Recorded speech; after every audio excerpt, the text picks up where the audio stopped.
Hello guys! Welcome to my YouTube channel, Fe Maria Cornejo. Ngayon po ay gagawa tayo guys ng flaglets o maliit na flag.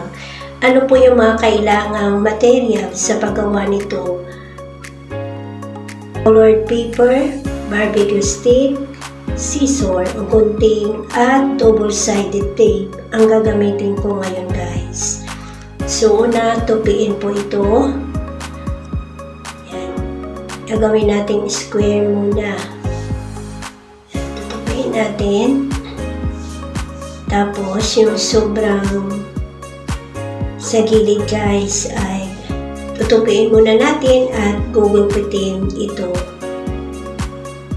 Yan. At para makatipid guys sa colored paper ay hinati ko ito sa dalawa. Kaya pagkatapos natin gugupitin yung sobra ay hahatiin din natin ito guys para matipid po tayo sa colored paper para dalawa po ang magawa na natin dito. Yan. Hinati ko na guys. At pagkatapos pong magupit ito ay lalagyan ko na ito ng double-sided tape. Pero kung wala naman kayong double-sided tape, ay pwede naman gamitin guys ang glue. Pero ang ginamit ko ngayon ay double-sided tape. Yan. Ilalagay lang sa gilid yung double-sided tape. Sa gilid po. Tapos gugupitin. Tapos, tatanggalin lang po ito guys, yung nasa taas. Tapos, lalagay na po yung barbecue stick.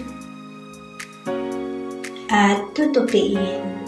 Yan guys. Tutupiin lang natin ng maayos para malinis tingnan.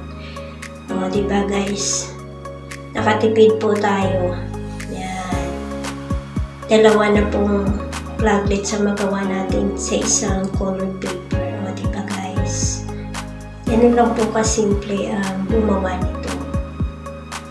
Yan. Salamat po sa panonood ninyo guys.